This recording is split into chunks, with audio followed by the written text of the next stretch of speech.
commencé le 13 mai 2024. La révolte en Nouvelle-Calédonie a officiellement fait 11 morts, dont 2 gendarmes, des centaines de blessés. Ces émeutes auraient coûté autour de 2,2 milliards d'euros. 700 entreprises ont été incendiées, pillées ou vandalisées. 200 maisons, 600 véhicules, 19 écoles ont été incendiées par exemple, dont l'école d'infirmière de Nouméa, qui a été brûlée 4 fois. Le déclencheur de la révolte kanak a été la volonté de Macron de dégeler le corps électoral en modifiant la Constitution pour permettre aux citoyens français résidant en Nouvelle-Calédonie depuis plus de 10 ans de voter aux élections provinciales. Actuellement, le droit de vote pour les élections provinciales est limité aux citoyens français résidant en Nouvelle-Calédonie depuis une date antérieure à 1998, ainsi qu'à leurs descendants. Ce sont les règles définies par les accords de Nouméa de 1998. Le projet de Macron aurait augmenté partiellement d'environ 20% le corps électoral, favorisant donc les non-indépendantistes. Et c'est contre cette volonté de minoriser encore davantage les Kanaks, sur leur propre terre, que les organisations indépendantistes, regroupées dans le Comité de coordination des actions de terrain, le CCAT, avaient mobilisé depuis des mois, occupant des points clés et bloquant des routes. Mais les émeutes qui ont explosé dans les quartiers pauvres de Nouméa et sa banlieue ont surpris tout le monde, indépendantistes compris, par leur intensité, ainsi que par le très jeune âge des émeutiers. Alors impossible de ne pas faire le rapprochement avec la révolte des jeunes de banlieue dans l'Hexagone de l'été 2023, déclenchée par l'assassinat par un flic du jeune Naël. D'ailleurs, un enseignant du lycée d'Argenteuil avait déclaré à propos de l'appel fait par les autorités aux associations locales de calmer le jeu, je cite, « c'est une vision coloniale des quartiers populaires ». Dans les deux cas, les émeutes ont des racines communes. Elles sont dues aux difficultés sociales des habitants, au sentiment aigu d'être traités par le mépris. Mais dans le cas de la Nouvelle-Calédonie, il y a un facteur supplémentaire essentiel, les effets de la politique coloniale française. Alors quelques chiffres sur l'archipel. En 2019, 54% des Européens, caldoches et métropolitains, étaient diplômés de l'enseignement supérieur, contre 9% pour les Wallisiens Futuniens et 8% pour les Kanaks. En 2022, le taux de chômage de la population kanak était 2 fois plus élevé que celui des non-kanaks. 15,3% des Kanaks étaient au chômage, contre 8,3% pour les non-Kanaks. Les Kanaks occupent des emplois parmi les plus précaires et les plus subalternes. La discrimination est importante pour l'emploi, le logement, la vie quotidienne. La société néo-calédonienne est gangrenée par le racisme, un racisme qui vient de loin, du milieu du XIXe siècle. Alors le projet de Macron a été suspendu après la dissolution de l'Assemblée nationale en juin dernier, mais aussi suite à la violence des réactions d'une partie de la population kanak et océanienne. Mi-juillet, si on fait le bilan des émeutes, elles ont mobilisé plus de 3900 militaires et policiers. TikTok a été bloqué, l'état d'urgence a été proclamé pendant plusieurs jours. Au 24 juillet, le couvre-feu a été allégé, mais restait encore en vigueur de 21h à 6h du matin. Et la répression ne faiblit pas, s'en prenant aux Kanaks et à leurs organisations, sans toucher les loyalistes et les milices d'extrême droite. Il y a eu plus de 1700 arrestations. 7 militants indépendantistes ont été transférés dans les prisons en France, dont le leader Christiantin à la prison de Mulhouse. Et nous venons d'apprendre hier que cette semaine, 60 jeunes ont aussi été déportés en métropole. Alors dès que nous connaîtrons dès que nous la connaîtrons, nous rendrons publique la liste des villes où ces jeunes ont été déportés, afin que les camarades de ces villes puissent organiser la protestation et montrer à ces jeunes notre solidarité. Alors, le LPR révolutionnaire est bien entendu solidaire de la lutte des populations kanaks. Nous sommes résolument pour leur droit à l'autodétermination et nous soutenons les organisations indépendantistes face à la répression de l'État colonial. Mais solidaire ne veut pas dire qu'on partage les idées politiques de ces organisations. En particulier, les organisations comme le FLNKS ou leur expression actuelle comme le CCAT. Donc, on voulait profiter de cet atelier, non seulement pour évoquer cette solidarité, mais aussi pour discuter des limites du nationalisme d'organisation, comme le FLNKS, c'est ce que nous ferons tout à l'heure. Alors, dans un premier temps, Elsa va nous parler de ce qui est une des raisons essentielles de la présence française en Kanaki, c'est-à-dire le nickel. Alors, l'extraction du nickel est caractéristique de la façon dont le capitalisme traite à la fois les questions industrielles et aussi le mépris des populations, puisque la façon façon, les procédés utilisés se font au mépris non seulement des populations, mais de tout l'environnement. Et je pense que voilà, je te passe la parole.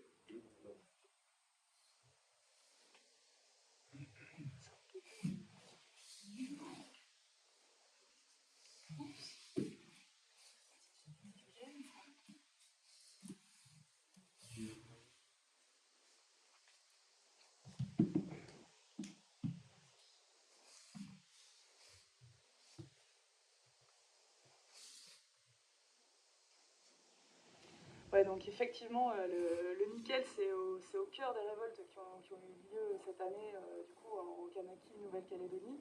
Notamment, ce qui a mis le feu aux poudres, c'est la déclaration du ministre démissionnaire Bruno Le Maire. On a encore 2 jours pour dire ça, c'est cool.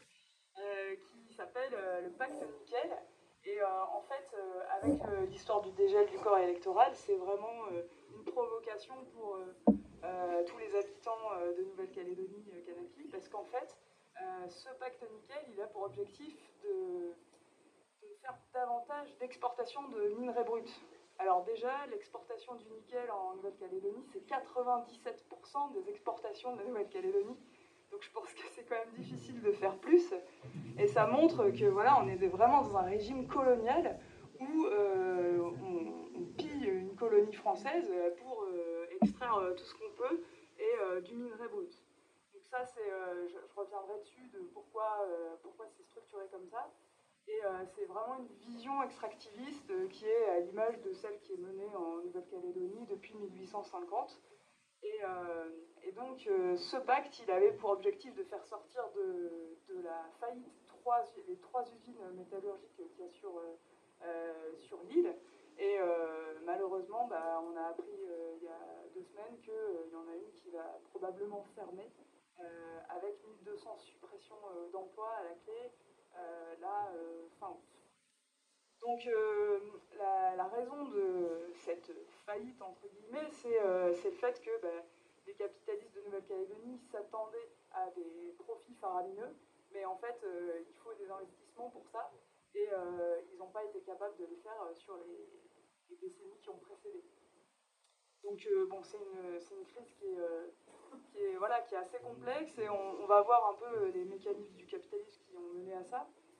Mais déjà, l'industrie du nickel, ça emploie un quart de la population de l'île. Et 60% de ces travailleurs, ce sont des ouvriers, 15% ce sont des techniciens, et il y a 10% de cadres. Donc en fait, les Kanaks qui se sont révoltés cette année, c'est parce qu'ils ne veulent pas... enfin, il y a différents points de vue. Il y en a un qui est celui de dire que l'indépendance de la Kanaki, elle pourrait être permise par une indépendance sur l'industrie du nickel. Ce qu'on va voir est quand même un peu illusoire. Mais aussi, ils ne veulent pas se laisser spoiler leur île. Et notamment, on voit beaucoup de révoltes de jeunes qui sont dues au fait qu'ils voient bien que l'industrie du nickel, ça saccage voilà, cette île qui pourtant pourrait permettre de produire plein d'autres choses. Et est responsable d'une énorme pollution et des enjeux de santé publique.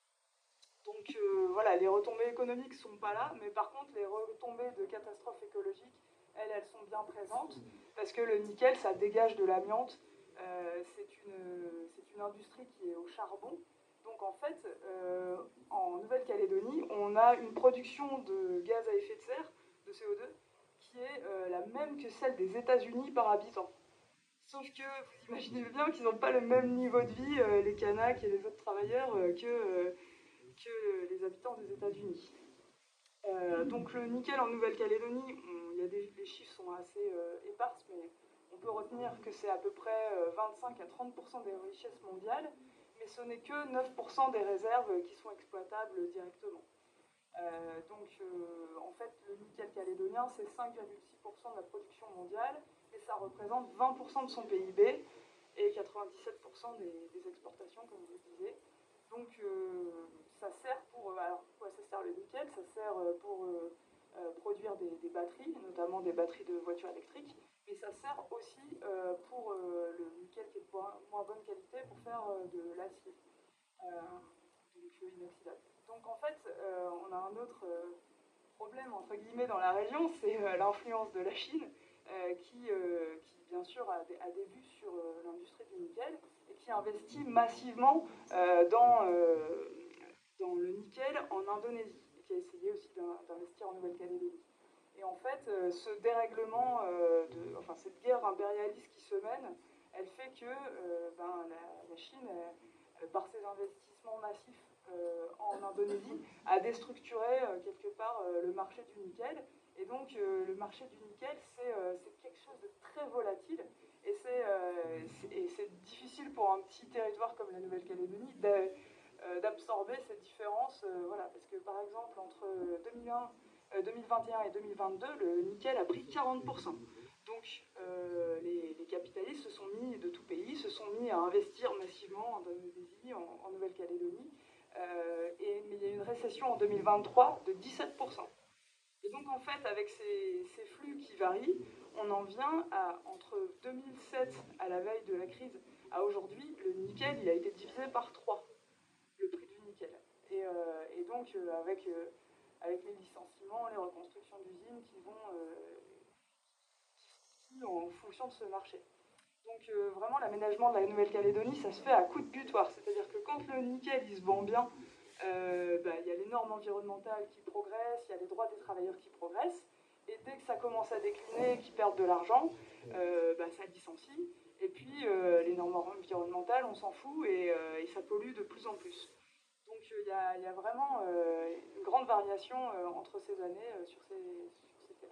En Nouvelle-Calédonie, du coup, il y a 3 grandes entreprises. Il y a la société Le Nickel, qui est la société historique. Il y a dont est actionnaire majoritaire Eramet, dans lequel investit l'État français. Il y a Koniambo Nickel, donc ça c'est l'usine qui est en train de fermer dans le nord, pardon. Donc là vous avez la carte, vous voyez que la plupart de la production de nickel est répartie sur le nord-est de l'île, mais ils ont essayé de rééquilibrer avec cette usine créée du coup dans le nord pour essayer de rééquilibrer la masse salariale et puis les intérêts des régions.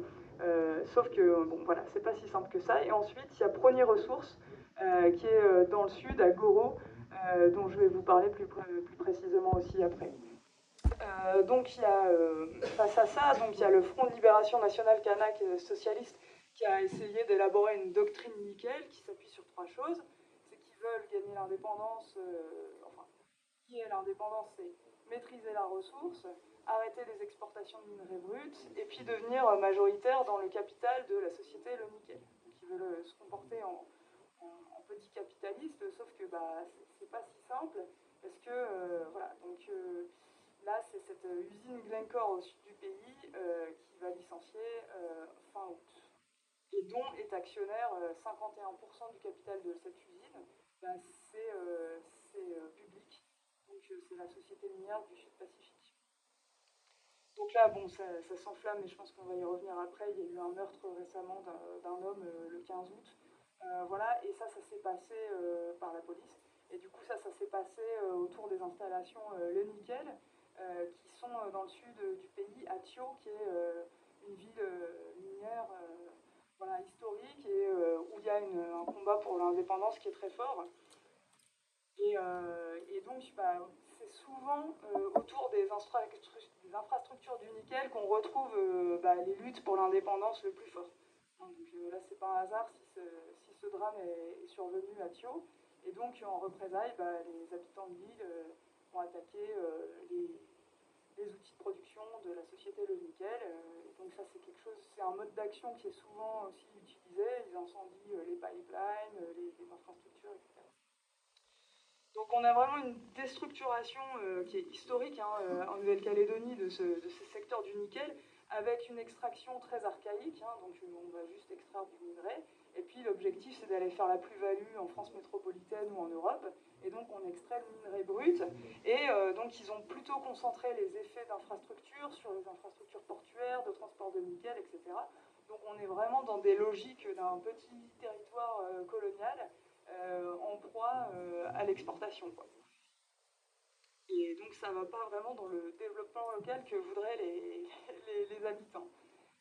Donc je vais vous parler de plusieurs luttes qui sont survenues, donc une en 2021 autour de l'entreprise Ballet,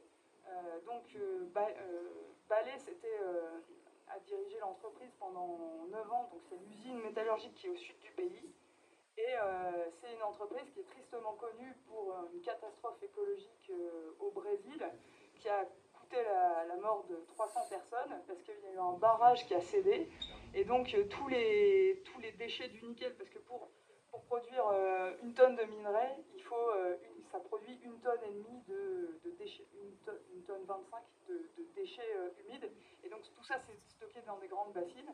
Et donc il y a eu un barrage qui a rompu au Brésil et ça a contaminé 1/5 du Brésil. Ça a causé la déportation de 30 000 personnes, etc. Et donc les Kanaks et les autres habitants de l'île ont peur parce que ce barrage dans le sud du pays, il est fait de la même façon que celui qui a lâché au Brésil, et en plus il est sur une faille sismique. Donc ils ont quand même un peu la trouille, et ils se sont dit, il faut qu'on devienne actionnaire majoritaire de cette entreprise pour pouvoir contrôler ce qui se passe dans ce barrage. Et donc il y a eu des énormes révoltes en 2021, donc on estime à peu près 10 000 personnes qui ont participé, qui ont fait des barrages partout.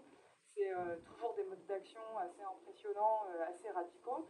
Et ils ont obtenu finalement que les entreprises, le public sud de Nouvelle-Calédonie détiennent 51% des parts de l'usine. Mais donc voilà, parce qu'il y a quand même 3000 emplois derrière. Alors leurs revendications, elles n'étaient pas forcément les nôtres, mais par exemple, ils dénonçaient le fait qu'il y ait 3000 Philippins qui soient prévus d'être employés après la reprise de cette usine par un autre actionnaire. Donc c'est maintenant un actionnaire qui est suisse, qui détient les restes des parts, et qui est aussi tristement célèbre pour avoir saccagé du coup Abidjan en Côte d'Ivoire. Et donc ils ont déposé des rejets chimiques qui ont causé la mort de 16 personnes, et la Côte d'Ivoire court toujours après les réparations, même s'ils ont gagné au procès.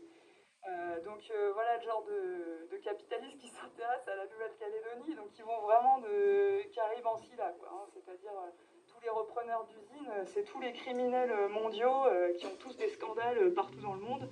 Donc cette fameuse entreprise, là, c'est Trafigura qui aujourd'hui détient la plupart des parts de marché de Goro. Donc il y a un clivage assez fort entre les jeunes Kanaks qui, eux, considèrent que le nickel, c'est pas forcément la meilleure des opportunités pour l'île, et les anciens qui ont pu se dégager une classe bourgeoise un peu chez les Kanaks grâce à cette industrie du nickel, et qui ont réussi à faire des traités avec la France, etc., pour gérer le nickel, et puis s'en dégager une plus-value en espérant que le pays pourrait vivre avec ça s'il gagnait l'indépendance. Par exemple, une forme que peut prendre ces luttes, c'est qu'en 2014, les jeunes de tribus qui ont été contaminés par de rejets de produits toxiques, il y a eu 100 000 litres de produits toxiques, d'acide chlorhydrique, qui ont été déversés par l'entreprise avant Ballet non, c'était Ballet d'ailleurs, dans le sud de l'île, et ça a causé la mort de millions de poissons, dont sont tout à fait tributaires les tribus qui vivent le long de ces côtes, parce que, en fait, pour vous donner un ordre de grandeur, un quart de pastèque aujourd'hui en Nouvelle-Calédonie, ça vaut 10 euros. Donc en fait, ils ont absolument besoin de la pêche, de la chasse, de tout ce qui est vivrier pour pouvoir se nourrir, parce qu'en fait, à moins d'avoir certains salaires, c'est très difficile de s'alimenter correctement avec le coût de l'importation, parce qu'ils importent tout sur l'île. Donc c'est pas seulement une question d'écologie, c'est vraiment une question de survie, de maintenir en bon état les ressources halieutiques. Et puis les jeunes, ils se sont opposés aussi au creusement de 3 nouveaux gisements dans cette zone. Et la méthode qu'ils ont utilisée, c'est d'incendier la serpentine. Donc c'est une espèce de grosse pipeline. Non, c'est pas vraiment une pipeline, c'est comme c'est un moyen de transport du minerai, et donc ils sont un convoyeur, voilà. Donc il y a des travailleurs de la société Le Nickel qui se sont solidarisés de cette lutte, parce qu'ils comprennent bien que voilà, la rivière est asséchée à cause de cette industrie et que c'est normal aussi que les jeunes se révoltent. Sauf que évidemment la France a envoyé les gros bras et ça s'est réglé à base de gaz lacrymo et de condamnation à des peines allant jusqu'à 3 ans d'emprisonnement contre les jeunes. Et Ballet, qui a été responsable de l'empoisonnement, n'a été condamné qu'à 2000 euros de dommages et intérêts pour avoir quand même pollué l'équivalent d'un dixième de l'île. Voilà, donc il y a vraiment une opposition qui est en train de se créer entre les vieux canaques certains qui ont contracté un peu des pactes avec le diable, avec le nickel, et les autres qui en subissent juste les conséquences et qui n'ont pas vraiment les retombées économiques. Bon, même si travailler dans une usine de nickel, bah, ça rapporte quand même 30% plus pour un salaire d'ouvrier que de travailler pour n'importe quel autre secteur sur l'île. Donc en fait, on souhaitait aussi dans ce topo ouvrir un peu sur ce qui se passe à côté, parce que les travailleurs calédoniens, ils ne sont pas les seuls dans cette situation avec le nickel, et on a aujourd'hui, ces 4 derniers jours, ça secoue pas mal en Indonésie, je ne sais pas si vous avez suivi, mais un autre pays donc, où l'industrie du nickel est la plus forte, c'est l'Indonésie, et qui produit aujourd'hui la majeure partie du nickel. Et en fait, il y a régulièrement des révoltes, des grèves en Indonésie, parce que l'industrie du nickel, elle est vraiment... bon, voilà, ça c'est une image de Goro du dessus, c'est l'usine Goro, ça ressemble un peu ces usines. Et là, donc, c'est une révolte, enfin, c'est une manifestation en Indonésie pour l'électricité, parce que, en fait, l'industrie du nickel capte toute l'énergie, et en fait, il ne reste plus rien pour les habitants, donc ils ont des blackouts, ils ont des coupures d'électricité tout le temps, alors qu'ils sont en plein cœur du réacteur, quoi. Ils sont en train de produire des batteries électriques pour le monde entier, et il n'y a plus d'électricité pour les gens qui travaillent là. Donc ça, c'est un des trucs qui mobilise beaucoup. Et puis là, aujourd'hui, les révoltes qui ont lieu en Indonésie, c'est pour dégager le dictateur qui essaye d'imposer son fils pour les prochaines élections. Mais il y a toujours des révoltes en cours dans beaucoup d'endroits du pays contre les différents morts qu'il peut y avoir dans les usines métallurgiques du nickel, parce qu'il n'y a pas du tout de normes de sécurité, c'est-à-dire que là, en juin, il y a encore eu deux personnes brûlées. Donc voilà, ça c'est la manifestation qu'il y a eu en juin en Indonésie pour les travailleurs qui ont été brûlés dans l'usine. Et donc, à chaque catastrophe, c'est une vingtaine de personnes qui meurent. Voilà, dans des circonstances atroces. Donc c'est vraiment le capitalisme dans sa plus grosse brutalité, quoi. Dès que le cours du nickel s'envole, ils ouvrent des mines comme ça, avec des investissements chinois ou d'ailleurs, et puis ils extraient tout ce qu'ils peuvent. Et donc ça crée des inondations, parce qu'ils creusent n'importe comment, donc après l'eau elle monte. Vous savez aussi que la capitale Jakarta vient d'être dégagée en Indonésie. Ils sont en train de mettre tous les capitaux, tous les sièges d'entreprise, les construire dans une forêt primaire. Bien loin de Jakarta qui est en train de prendre la flotte. Donc voilà, c'est vraiment un pays où il faut qu'on s'intéresse là, dans les semaines qui arrivent, parce qu'il va se passer des choses. Voilà, je pense que la population indonésienne ne peut plus accepter plus.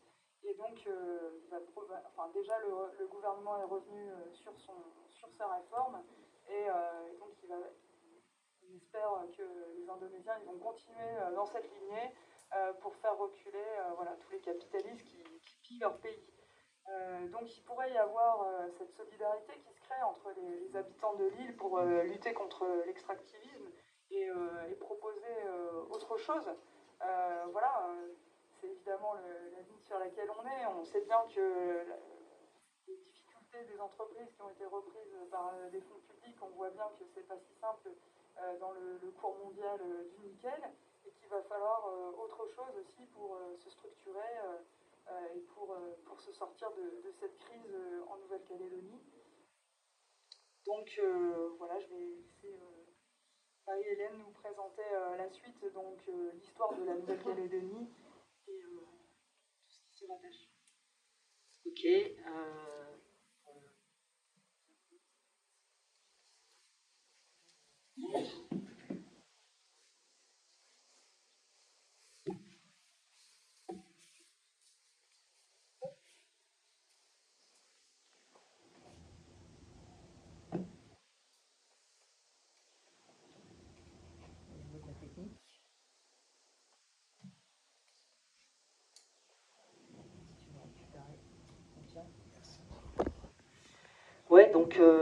va revenir un peu sur l'histoire de la Kanaki parce que, évidemment, comme tout le monde le sait, l'histoire explique souvent le présent, mais surtout pour insister évidemment sur plusieurs spécificités et aussi évidemment montrer que c'est le sort quand même de toutes les terres colonisées, qui ont été colonisées, qui le sont encore aujourd'hui.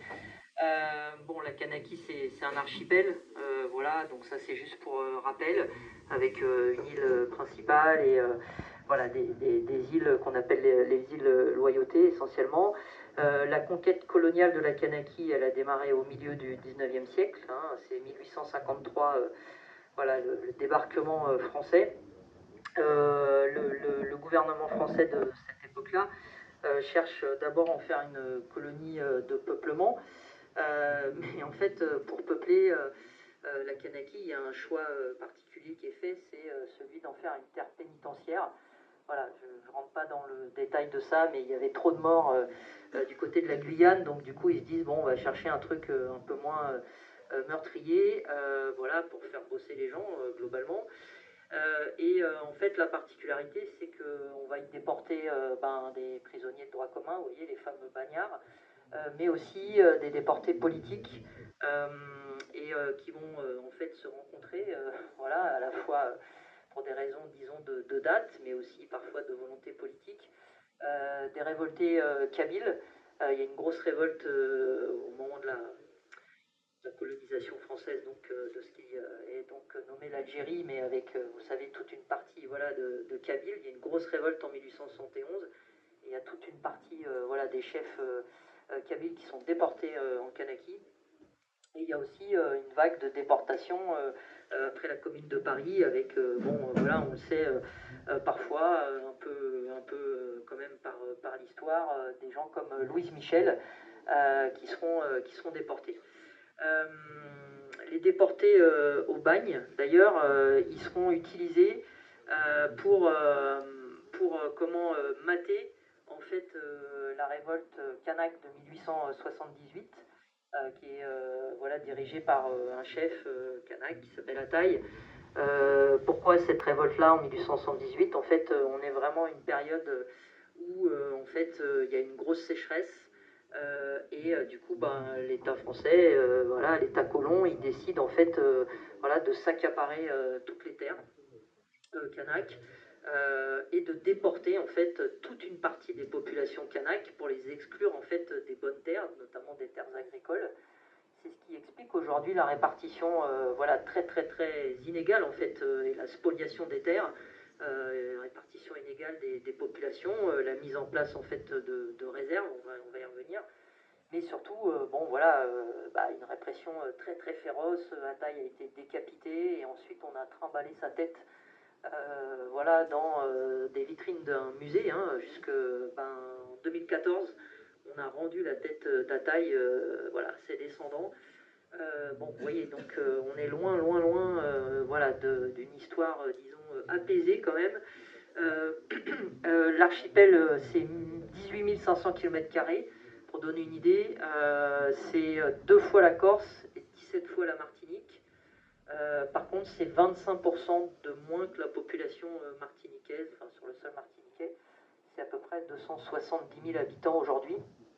Et ce qu'on appelle le Grand Nouméa, c'est-à-dire l'essentiel voilà, de la province sud, c'est les 2 tiers des habitants, et c'est aussi la province la plus riche.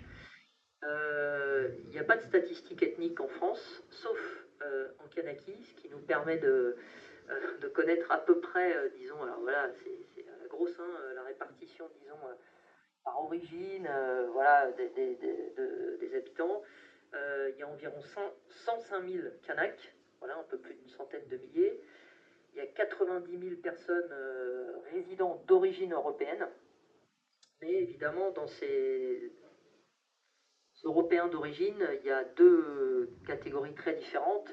Il y a ceux qu'on nomme donc les Caldoches, qui sont des descendants de colons sur plusieurs générations, qui forment les 2 tiers en fait de ces descendants d'Européens. Et puis il y a ce que les Kanaks ou même parfois une partie des Caldoches surnomment les oreilles, c'est-à-dire ceux qui sont arrivés récemment. Voilà, une arrivée récente, voilà, c'est y compris des expats aussi, mais c'est aussi des gens qui sont arrivés il y a une dizaine d'années. Voilà, et il y a 40 000 personnes qui viennent du reste voilà, de la région, des Océaniens, comme on dit, des Mélanésiens, des Polynésiens, etc.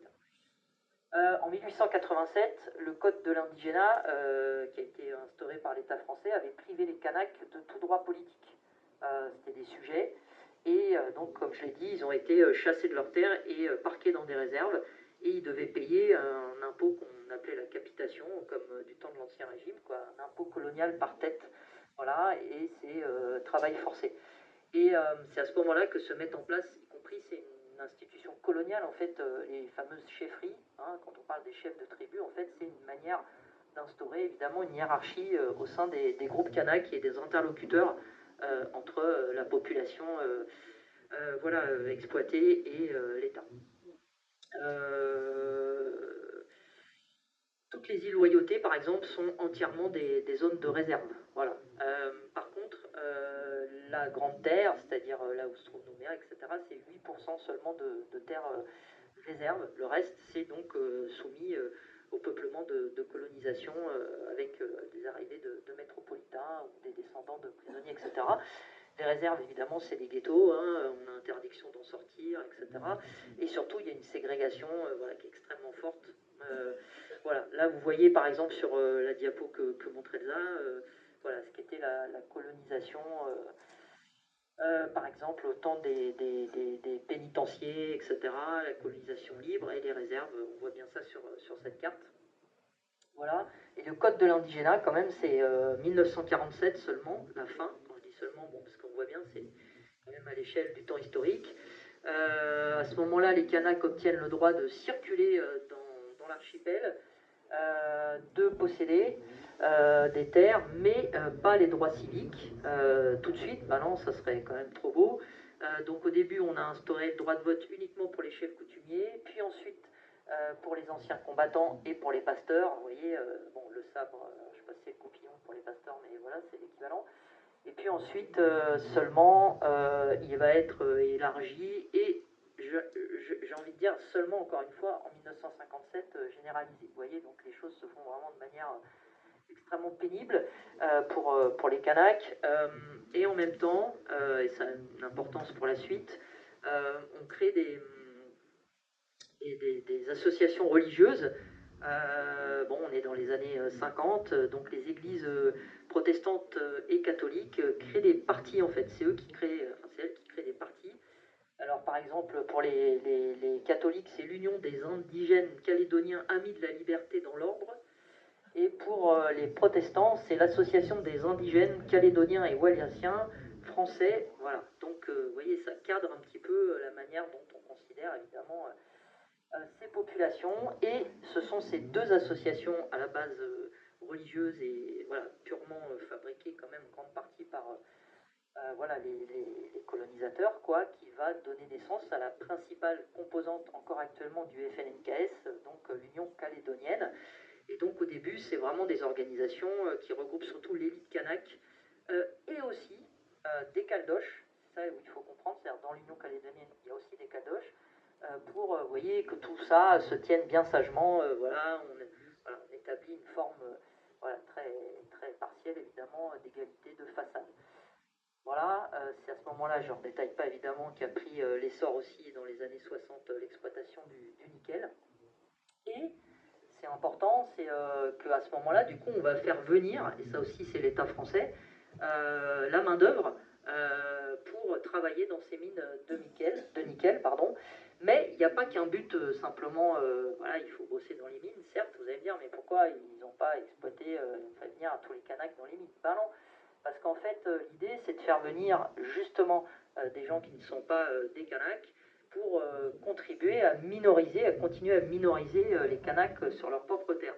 Et je vais vous lire juste un petit extrait, parce que franchement, la lettre vaut son détour voilà, dans la totalité, mais on n'a pas trop le temps, d'un Premier ministre, donc gaulliste, qui s'appelait Pierre Messmer, qui voilà, écrivait à son secrétaire d'État au Dom-Tom, comme on disait, et qui disait en 72, la Nouvelle-Calédonie, colonie de peuplement, bien que voué à la bigarrure multiraciale, est probablement le dernier territoire tropical non indépendant au monde où un pays développé puisse faire émigrer ses ressortissants. Il faut donc saisir cette chance ultime de créer un pays francophone supplémentaire. La présence française en Calédonie ne peut être menacée, sauf guerre mondiale, que par une revendication nationaliste des populations autochtones, appuyée par quelques alliés éventuels dans d'autres communautés ethniques du Pacifique. Et du coup, voilà, j'abrège un peu, à court et moyen terme, l'immigration massive de citoyens français métropolitains devrait permettre d'éviter ce danger en maintenant et en améliorant le rapport numérique des communautés. Voilà, donc c'est évidemment quelque chose voilà, qui s'inscrit dans la durée, cette volonté de minoriser les Kanaks sur leur propre terre et en même temps, vous voyez, de conforter les positions françaises. Alors il y a l'aspect économique direct, le nickel et tout, mais surtout, voilà, ce qu'on appelle aussi l'impérialisme, c'est-à-dire que tu es là et t'empêches les autres d'y être. Mesmer, bon, c'est évidemment un des spécialistes de l'empire colonial français, qui est quand même encore tout juste, pas totalement décolonisé, de toute façon il ne l'est pas encore, mais voilà, qui a connu toutes les guerres de décolonisation et les révoltes anticoloniales, mais quand même avec le gaullisme, voilà, c'est jamais fini. Et puis surtout, Mesmer, c'est un mec qui venait d'extrême droite.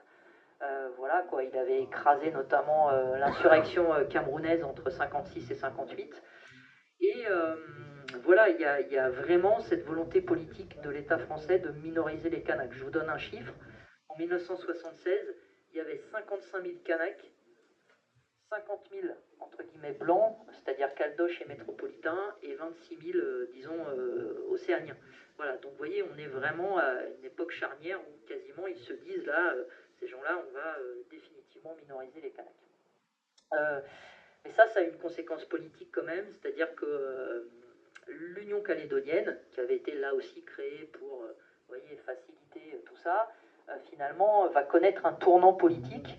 Alors il y a la politique brutale de l'impérialisme français, l'État colonial, mais il y a aussi toute la période, vous voyez, bon, on est dans les années 70, voilà, avec tout un tas de mouvements aussi d'émancipation, notamment sur les droits des minorités, des opprimés et des peuples colonisés dans le monde entier. Et donc, l'Union calédonienne va se lancer à ce moment-là dans une revendication qui est plus simplement une autonomie, mais une indépendance. Voilà, avec d'ailleurs des dirigeants, et ça peut surprendre aujourd'hui, mais voilà, un qui est d'origine métropolitaine, qui s'appelle Pierre de Clercq, et deux Kanaks, dont Éloi Machoro et Jean-Marie Gibaou, voilà, qui sont voilà, des gens avec des parcours, bon, on n'a pas le temps de développer peut-être dans la discussion, mais il y en a un qui est instite, et l'autre qui est un ancien prêtre catholique. Voilà, et c'est à ce moment-là, finalement, voilà, jusque des années 70 au début des années 80, que va naître le FLNKS avec comme structure principale donc cette fameuse Union calédonienne. Vite fait, en 1981, bon voilà, il y a l'élection de Mitterrand, le Front indépendantiste, qui est donc un petit peu l'ancêtre ultime voilà, du FLNKS, va soutenir les Mitterrand et souhaite son élection. Bon, c'est tout le discours qu'on connaît de la gauche quand elle n'est pas au pouvoir. Voilà, votez pour nous et on s'arrangera du reste. Et donc, il y a une délégation voilà, de l'UC, enfin du Front indépendantiste qui est reçue par Mitterrand en juillet 1981. Donc, vous voyez, juste après quand même l'élection. Et un de ses leaders, là, le fameux Pierre de Clercq, il est assassiné à son retour, quand même en Kanaki. Bon, on n'a jamais retrouvé ces assassins, mais on peut quand même dire que la main voilà, qui les a armés, c'est évidemment pas voilà, le hasard. Ce qu'on appelle des loyalistes, voilà, qui bon, voilà, n'avaient pas pardonné, y compris avec quand même la couleur de peau qui était la sienne, d'avoir pris le parti des Kanaks et de l'indépendance. Alors les loyalistes, c'est qui? Bon, c'est à l'époque surtout des gens qui s'expriment à travers un parti politique qui s'appelle le RPCR. Bon, voilà, Rassemblement pour la Calédonie dans la République. Bon, vous entendez, à part Calédonie, vous entendez RPR, donc c'est évidemment un peu la même chose. Mais surtout, ils sont dirigés par ces gens-là, par un grand bourgeois, quoi, qui s'appelle Jacques Lafleur, qui est un des héritiers des grandes familles voilà, kadosh. Alors lui, bon, enfin eux, ils possèdent beaucoup de choses, notamment des mines, mais pas que. Ils ont aussi fait fortune dans le textile, etc. Ils ont une de leurs dernières avatars, là, une riche héritière qui a fait beaucoup parler d'elle il y a quelques années, voilà, avec un train de vie défiant voilà, toute comparaison possible avec la misère des Kanaks. Et donc voilà, c'est évidemment toujours une dynastie qui tient les rênes de l'économie sur place. Voilà, il y en a d'autres, hein, mais alors politiquement, ben, c'est voilà, toute la période qui s'ouvre avec la gauche au pouvoir. Euh, bon, ça peut nous donner à réfléchir pour les mois qui viennent, même si bon, peut-être que le scénario est moins probable, puisque en fait le PS à ce moment-là dit bah, il faut qu'on trouve un statut ben, qui soit à la fois acceptable par les Kanaks et par les loyalistes. Bon, bah, ça évidemment, tout le monde voit bien que ça finit toujours par tomber dans un sens. Les indépendantistes commencent à mettre en avant la question du corps électoral, vous voyez, c'est-à-dire qui peut décider, ben, c'est les Kanaks. Donc eux ils disent, il y a que, au début, hein, c'est que les Kanaks qui doivent voilà, décider. Donc à l'époque, début des années 80, c'est 60 000 Kanaks sur 127 000 habitants. Donc vous voyez, on est de toute façon encore toujours sur quelque chose qui n'est pas du tout majoritaire.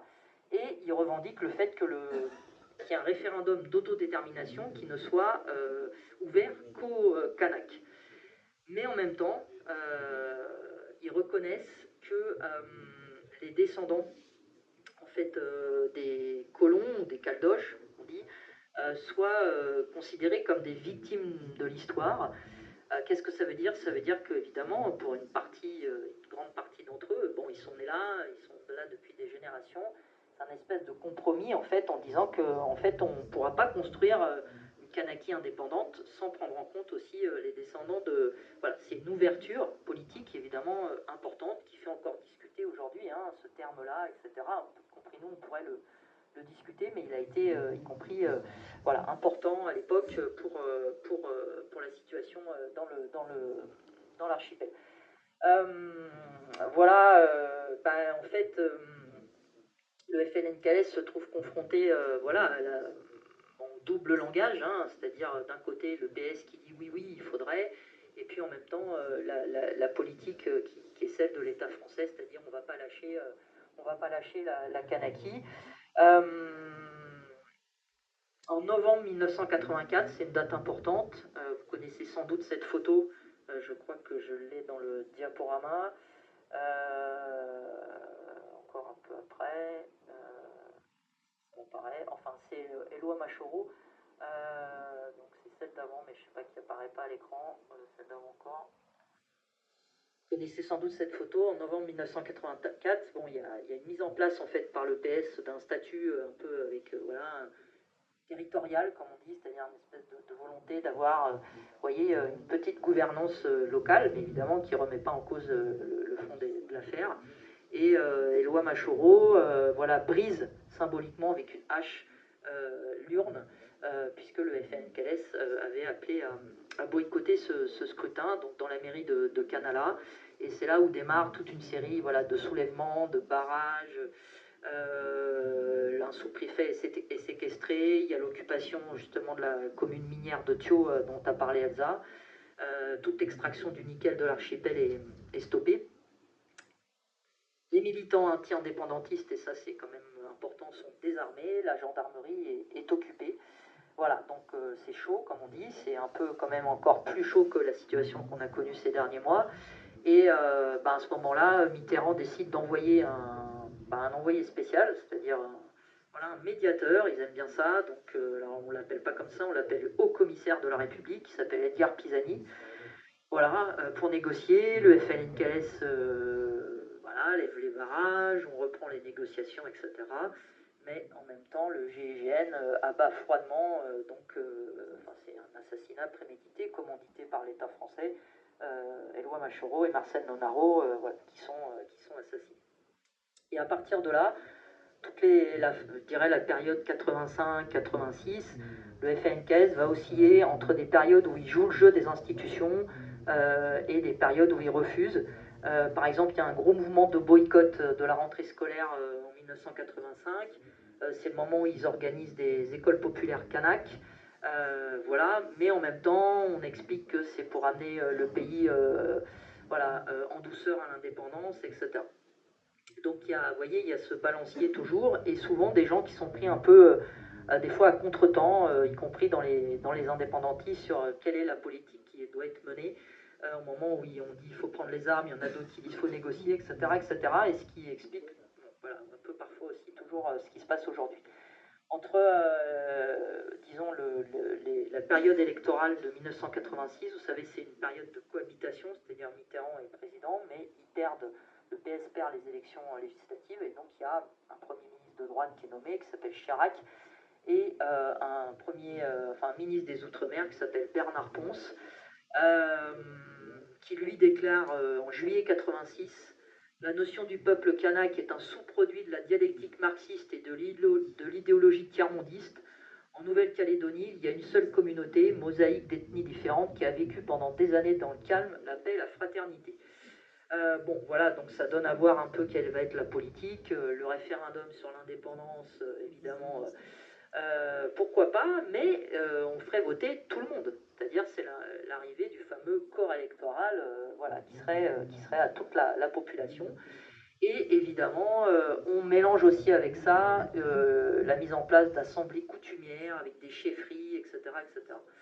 Voilà, c'est aussi le moment où les caldoches et les colons les plus réactionnaires et les patrons et je veux dire la bourgeoisie locale d'origine européenne continue le processus d'appropriation des terres et bénéficie en fait du soutien de l'État en disant que les Kanaks en fait ils exploitent mal les terres parce qu'ils n'ont pas une notion vous voyez, de productivisme, donc en fait voilà, il faut des grandes prairies, il faut des zones larges, et ça va pas du tout, c'est pas productif, donc du coup on peut pas leur laisser les terres.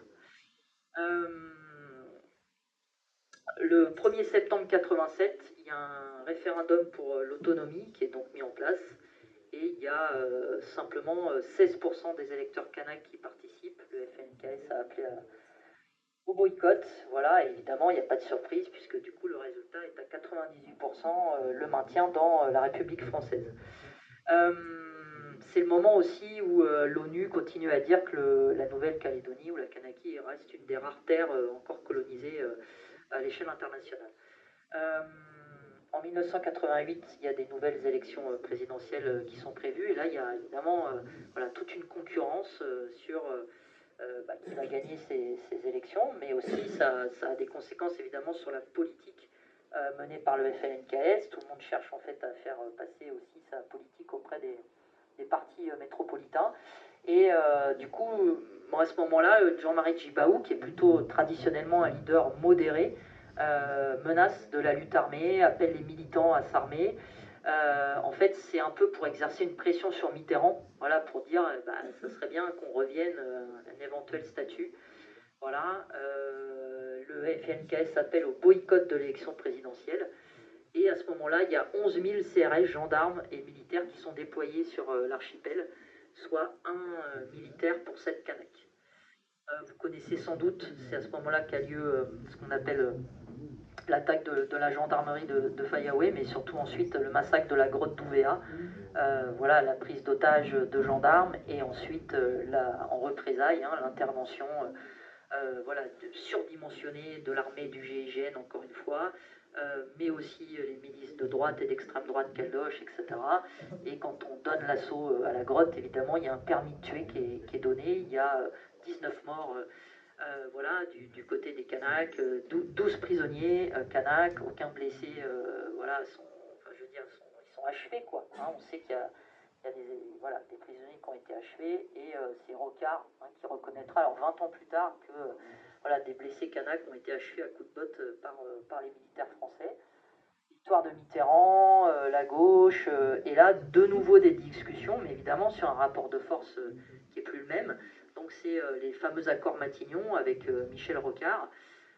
Dialogue, bon, c'est le début du mythe, ou je ne sais pas si c'est le début, mais en tout cas, il y a la neutralité de l'État français. Vous voyez, donc on va signer les fameux accords de Matignon, voilà, qui sont confirmés par référendum. Il y a une amnistie générale, très bien, mais l'amnistie générale, elle bénéficie aussi et aux milices d'extrême droite, mais aussi aux gendarmes, évidemment, qui ont achevé les Kanaks. Et quand même, le 14 mai 1989, le jour de la levée, jour pour jour, de deuil des Kanaks morts dans l'assaut de la grotte d'Ouvéa, Djibaou est assassiné par un dirigeant indépendantiste d'Ouvéa, voilà, qui a évidemment marqué aussi, puisque c'était le refus par cet acte des accords de Matignon. Alors ensuite, on a eu un référendum d'autodétermination en 1998, avec des nouveaux accords, les accords de Nouméa cette fois. Là, c'est Jospin qui signe ça, Premier ministre, et c'est à ce moment-là qu'on repousse les référendums d'autodétermination à une période comprise entre 2014 et 2018. Pendant ce temps-là, on transfère quelques compétences, ce qu'on appelle à l'Assemblée territoriale, mais rien de régalien, comme on dit, c'est-à-dire évidemment pas la défense, pas la justice, pas la monnaie, pas la sécurité intérieure. Voilà, donc c'est quand même très fantoche, même si voilà, une partie des indépendantistes kanaks s'en satisfont. Et on avait donc 3 référendums qui étaient prévus. Le premier a lieu le 4 novembre 2018. Vous voyez un peu le partage des votes sur cette carte. Bon, en vrai, ça correspond vraiment au peuplement, hein, c'est-à-dire qui vote oui à l'indépendance, c'est les territoires kanaks, qui vote contre, c'est les territoires peuplés essentiellement, donc les provinces sud et autour de Nouméa, peuplés de métropolitains et de kadosh, enfin descendants de métropolitains. Le deuxième en octobre 2020, sauf que le vote indépendantiste, il progresse en fait. Voilà. Et le troisième est quand même, alors qu'on sort de la crise du Covid, que les Kanaks sont en deuil, il est maintenu par Macron le 12 décembre 2021, voilà, alors qu'en fait on s'approchait peut-être d'une possibilité, hein, d'une victoire en fait du oui à l'indépendance. Donc voilà, les Kanaks et les indépendantistes appellent au boycott, mais évidemment vous avez une nouvelle fois, sans surprise, la victoire du non à l'indépendance. Et du coup, voilà, c'est là-dessus que Macron s'est appuyé pour dire maintenant qu'on en est là, ils ont perdu tous les référendums, on va pouvoir modifier le corps électoral et tourner définitivement la page de la possibilité de l'indépendance.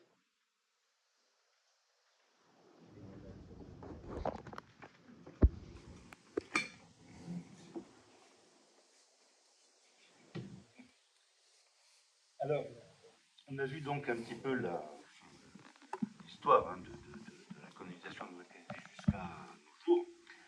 Alors, aujourd'hui, donc, ça on a parlé, les usines de nickel calédonien qui sont donc issues pour partie du démantèlement de la société historique Le Nickel sont en difficulté. Alors, Bruno Le Maire avait promis des aides, mais en tout cas, l'une des 3 usines de production va fermer fin août, l'usine KNS, qui avait la particularité d'être gérée par les Kanaks. Plus précisément, cette usine appartient pour 51% à la province Nord, dont le président est Paul Néaoutyine. Et Paul Néaoutyine, c'est le principal dirigeant du parti indépendantiste Palika. L'idée qui avait prévalu à la constitution de cette usine était de pouvoir maîtriser l'ensemble de la chaîne du nickel et pas seulement son extraction, ce qui s'inscrivait dans l'idée de pouvoir continuer à fonctionner après l'indépendance. De là, la technique particulière qui fait que l'arrêt des fours prévu fin août signifierait la fin de l'installation, les briques réfractaires ne pouvant pas supporter la mise à l'arrêt. Donc cette particularité s'inscrivait dans la philosophie des accords de Matignon et de Nouméa, faire émerger des élites kanaks pour aller, sinon vers l'indépendance, du moins vers une très large autonomie.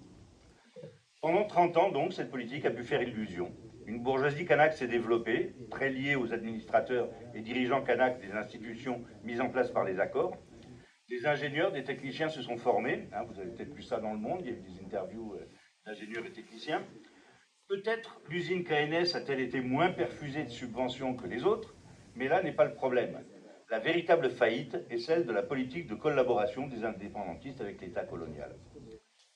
Voilà donc que, côté économique, la faillite de KNS consacre cette autre faillite politique, celle-là. La principale difficulté à laquelle ont été confrontés les indépendantistes est qu'ils sont, depuis des décennies, minoritaires dans l'archipel. La Kanaky a été une terre de colonisation humaine, comme l'a rappelé Marie tout à l'heure, et aux bagnards et aux communards se sont ajoutés les affairistes, ceux qui ont cherché à relancer une carrière plus ou moins ratée dans l'Hexagone en se transformant en colons. La littérature est pleine de ces médiocrités qui deviennent des puissants en Indochine, au Cameroun, au Sénégal, en Afrique du Nord. Mais les descendants de ces gens-là n'étaient pour rien dans les choix de leurs parents. Et les indépendantistes ont, dès le début, cherché à s'adresser à ces victimes des injustices de l'histoire. Marie-Hélène a parlé de Pierre de Clercq, qui a été secrétaire général de l'Union calédonienne en 1977, mais un des fondateurs de l'Union calédonienne a été Maurice Lenormand, ancien professeur de musique et organiste à Mâcon, devenu ingénieur envoyé en Algérie comme spécialiste avant de s'établir en Nouvelle-Calédonie pendant quelques années durant lesquelles il a épousé la fille d'un chef kanak. De retour en Nouvelle-Calédonie après la Deuxième Guerre mondiale, il a été élu député non inscrit en 1951, avant de fonder 2 ans plus tard l'Union calédonienne avec les responsables des partis confessionnels kanak qu'il avait soutenus, à savoir Doui Matayo et Roch Pidjo. Roch Pidjo qui deviendra le premier député kanak à l'Assemblée nationale, le seul jusqu'à l'élection en juillet dernier d'Emmanuel Djibaou. Alors derrière Maurice Lenormand, l'Union calédonienne disposait d'un électorat significatif parmi les Caldoches, dont un certain nombre étaient membres de l'Union calédonienne. Alors, cette organisation est aujourd'hui la principale composante du FLNKS. Mais ce n'est que tardivement qu'elle s'est ralliée aux idées d'indépendantistes, au début des années 70, après que De Gaulle eut réduit le rôle du Conseil de gouvernement devenu un organe purement consultatif. Les manœuvres des ultras dirigées par Jacques Lafleur, avec le soutien de l'administration coloniale, ont contribué à mettre en échec la politique d'ouverture des indépendantistes visant à rallier une partie des Caldoches. Alors aujourd'hui, il semble bien que le FLNKS soit profondément divisé. Alors, émanation du syndicat, le STKE, pour Syndicat des travailleurs kanak et exploités, qui va un peu au-delà quand même juste de la défense des travailleurs kanak, le Parti des travailleurs ne fait pas partie du FLNKS. En revanche, il fait partie du CCAT, qui regroupe donc des organisations du FLNKS, le STKE et le PT. Ce qui n'est pas du goût de tous les partis membres du FLNKS, en particulier Paul Niaoutine, le président de la province Nord dont nous avons parlé tout à l'heure, a publié hier un communiqué incendiaire contre le CCAT, dénonçant la nouvelle journée morte décidée par le CCAT pour lundi 26, en hommage aux jeunes originaires de Canala tués à Thio le 15 août dernier. Il est même allé jusqu'à demander aux autorités coloniales de faire lever les barrages. Il a écrit que le décès du jeune, je cite, relève de la responsabilité de relais CCAT concernés ainsi que de leurs donneurs d'ordre qui se couvrent du drapeau kanaki et usurpent le sigle FLNKS dans une stratégie du chaos décidée par une seule composante. Donc, le feu couvre depuis donc un moment au FLNKS dont le congrès a dû s'interrompre et a été reporté. 200 à 300 militants du CCAT cherchant à y pénétrer alors qu'on leur embarrait l'entrée. Ces désaccords entre groupes indépendantistes portent sur des moyens d'action, en particulier sur les rapports avec l'État colonial. Paul Niaoutine fait clairement partie de ceux qui considèrent, ou on fait mine de considérer, que l'État français est neutre, arbitre en quelque sorte des conflits avec les loyalistes, européens et caldoches, et leurs milices d'extrême droite. Mais cette neutralité est illusoire, et ces désaccords se sont exprimés dès les accords de Matignon. Le FULC, qui était le Front Uni de Libération Kanak, avait quitté le FLNKS en refusant les accords de Matignon et plus tard ceux de Nouméa. Le fait que l'État français ait œuvré pour favoriser l'émergence d'une élite kanak a mis en avant Paul Niaoutine et ceux qui, comme lui, ont joué le jeu. Il n'est pas surprenant qu'à un moment où cette politique vole en éclats de tous les côtés, les clivages anciens réapparaissent. Pour profonds qu'ils soient, ces désaccords portent sur les moyens d'action pour accéder à l'indépendance, pas sur les objectifs eux-mêmes. Alors quelques mots là-dessus. On ne peut certainement pas reprocher aux indépendantistes kanaks de ne pas avoir mis en avant brutalement la simple idée d'indépendance. L'indépendance par rapport à l'impérialisme français, si elle est politiquement nécessaire pour faire sauter le verrou qui maintient les Kanaks dans l'oppression, n'est pas suffisante. Un retour sur la situation à la Kanaki d'avant 1853 n'est ni possible ni souhaitable. La Kanaki est un petit territoire, ce n'est pas l'Indochine, ce n'est pas l'Algérie, et même là d'ailleurs, l'Algérie est restée un pays dont la population est pauvre, et ne parlons pas des Comores, où la population en est à voir une terre promise dans le confetti colonial français sous-développé qu'est Mayotte, la seule île des Comores à avoir rejeté l'indépendance. Elsa et Marie l'ont montré, en Nouvelle-Calédonie, les colons ne sont pas tous des riches, loin de là. L'industrie et les services calédoniens ont eu besoin d'une main-d'œuvre qu'ils sont allés chercher à Wallis et Futuna, en Indonésie, au Vietnam. Mais pour s'adresser aux travailleurs wallisiens, aux Indonésiens ou aux Vietnamiens, il faut tout autre chose que simplement réclamer l'indépendance. Et d'ailleurs, l'indépendance, pour quoi faire? Si c'est pour permettre à la chefferie kanak et à la mince couche bourgeoise et petite bourgeoise kanak de bénéficier seuls de l'exploitation des populations kanaks et autres. Dans tous les pays qui ont accédé à l'indépendance par rapport aux anciennes puissances coloniales, une bourgeoisie plus ou moins nombreuse, plus ou moins riche, s'est installée aux commandes et pressure la population locale, d'autant plus que sa position internationale ne lui laisse que les restes du festin capitaliste.